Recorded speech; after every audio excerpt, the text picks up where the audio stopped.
Tu as envie de le faire, fais-le. Ça marche et ça marche pas, ça c'est la vie. Mais fais-le, tente, essaye, et on verra si tu gagnes. L'égalité, c'est un mensonge. Et j'affirme que si on est passionné par l'égalitarisme, on ne peut pas respecter la différence. Et c'est la différence qui est riche. La vie, c'est qu'une longue succession d'épreuves.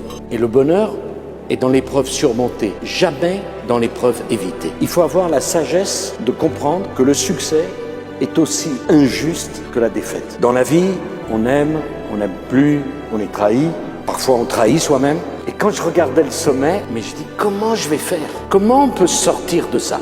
J'ai voulu raconter comment une vie peut partir de tout en bas pour aller tout en haut. Parce que c'est pas simplement ma vie, c'est la vie de chacun d'entre vous. Comment on fait au début avec ce qu'on a pour être heureux, pour avoir de l'ambition, pour avoir un métier intéressant. Et tout au long de ma vie, j'ai rencontré de la cruauté. Et parfois, moi, je me suis battu avec telle force. Moi, j'aime la vision, j'aime le leadership, j'aime les choses en grand, j'aime le côté épique.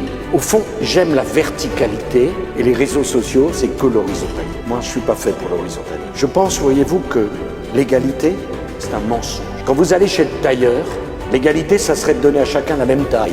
Je pense que c'est injuste. Moi, je suis pour la justice. Je ne suis pas pour l'égalité. Je pense que si on veut être juste, il faut accepter de s'affranchir de l'égalité. Il y a des grands, il y a des petits, il y a des chauves, il y a des chevelus, il y a des énergiques, il y a ceux qui n'ont pas d'énergie, il y a des gens qui ont le moral, il y en a d'autres qui ont des dépressions, ils n'y peuvent rien. On est différents. Moi, j'aime la différence. Et vous verrez avec vos enfants, la même éducation, le même sang et tant de différences. Quand c'est grand, quand c'est fort, quand c'est du leadership, j'aime ça. Les acteurs, ceux qui s'engageaient, ils avaient toujours plus de légitimité que ceux qui les regardaient s'engager et qui les critiquaient. La vie, c'est qu'une affaire de sentiments. Et parce que j'ai eu l'ambition d'être président de la République, parce que j'ai eu la chance d'être élu, il faudrait que j'ai pas de sentiments. Comme un glaçon, comme un iceberg, comme un pauvre type qu'on amène là et dit voilà, une machine a décidé. Alors, vous n'avez pas peur de la mort, vous êtes président de la République. Ah bon, qu'est-ce que ça change? Vous n'avez pas peur de la maladie, vous êtes président de la République. Ah bon, qu'est-ce que ça change? Vous n'avez pas de chagrin personnel, vous êtes président de la République. Qu'est-ce que ça change? J'ai voulu dire que je n'ai jamais oublié que j'étais d'abord un être humain avant d'être un président de la République. Je vais vous faire une confidence bouleversante. Dans ma vie, j'ai vécu plus longtemps non président de la République que président de la République. Et parfois, j'ai l'impression qu'on me dise j'ai commencé à respirer le jour où j'ai été élu et on a éteint la lumière le jour où j'ai été battu. C'est pas ça la vie. Je pense que le plus important, et peut-être pour les jeunes et pour Sciences Po, c'est que la vie, ce n'est qu'une éternelle capacité à renaître. Je défends l'idée qu'on meurt plusieurs fois et on vit plusieurs fois. On renaît après une maladie, on renaît après un échec, on renaît après un divorce, on renaît après une épreuve et on renaît jusqu'au bout. On ne change pas, mais on renaît. Et le plus important, c'est de comprendre qu'au fond, on a plusieurs cartes, plusieurs chances et qu'il faut toujours renaître. Je divorce en octobre 2007, je ne le voulais pas. Je rencontre Carla en novembre 2007 et je suis marié le 2 février 2008. Je suis un type qui prend les décisions rapidement. Mais Carla aussi d'ailleurs. Mais au fond, c'est la renaissance. Qu'on soit président de la République, chef d'entreprise, professeur, patron de Sciences Po Frédéric, ambassadeur, consul, on est les mêmes. On a cette vie qui dure le temps d'un timbre-poste et malgré la brièveté, on s'agite pour en faire quelque chose comme si on avait l'éternité. Et au fond, la seule façon de vivre, c'est de vivre jusqu'au bout totalement, comme si ça avait un sens. J'ai conscience du ridicule de tout ça. Mais je pense qu'au fond, ce qui donne sa dignité à l'homme au sens être humain, c'est la mort et c'est la capacité à renaître. Et c'est ça qui donne un sens.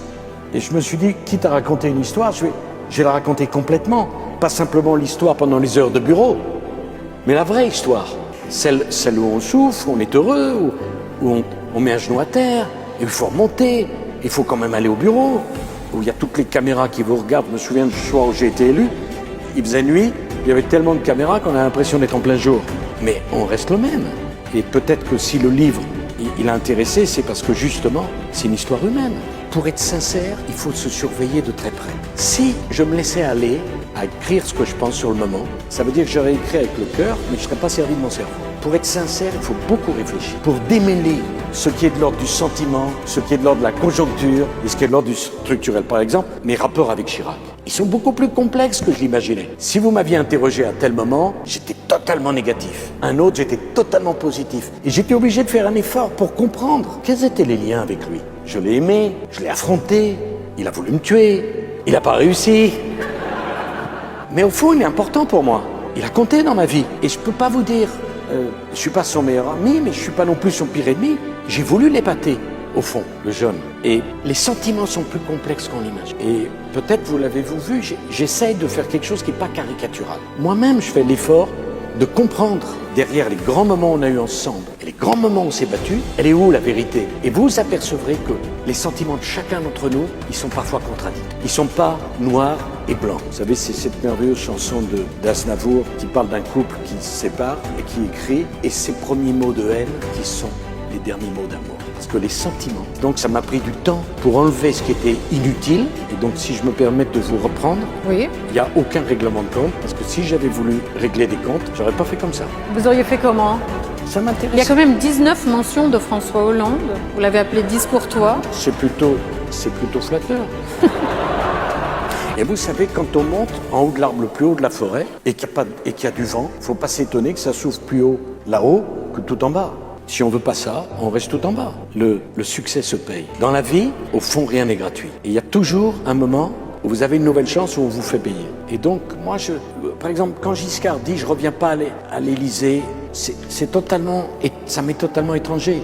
En juillet 2017, le président Macron m'a téléphoné pour me dire « Est-ce que vous accepteriez de venir dîner avec nous à l'Élysée, Carla et vous ?» Et je dis « Oui, j'ai que des bons souvenirs. » Pourquoi c'était pas à moi? C'est pas ma propriété. Je savais parfaitement que ça durerait le temps que ça dure. D'ailleurs, qu'est-ce qui dure dans la vie? Et donc, dire « j'y reviens pas parce que j'y ai été », c'est pas moi. D'abord, vous savez,